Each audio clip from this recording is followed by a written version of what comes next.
Hi అండి. పచ్చిమిర్చి చూడండి, ఇవి ఘాటుగా ఉంటాయో చప్పగా ఉంటాయో తెలియదు కానీ మొత్తం వచ్చినాయి. మొక్క నిండా కోసేయచ్చు, పండిపోతాయి అనుకుంటాను. మళ్ళీ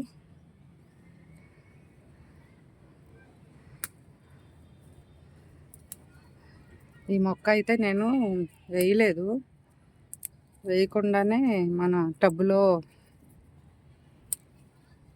వేస్తాం కదా, కూరగాయలు తొక్కయి అందులో మొలిసింది.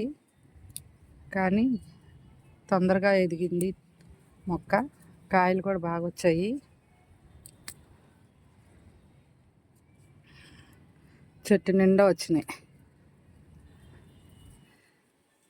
కొన్ని గాలికి, టెర్రస్ గార్డెన్ కదా, పైన బిల్డింగ్ మీద గాలికి కొంచెం పడిపోతున్నాయి చిన్న చిన్నవి, ఇట్లా పండకుండానే, పెద్ద అవ్వకుండా.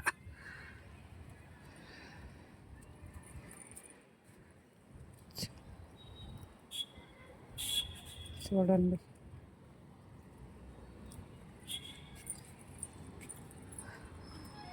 మనం కూరగాయలన్నీ టేస్ట్ చేసాం కానీ పచ్చిమిర్చి ఎలా ఉంటాయో మన తోటలో అవి ఆర్గానిక్ ఇంకా ఇప్పటి వరకు నేను చూడలేదు. ఇదే ఫస్ట్ టైము మనకు వచ్చేది.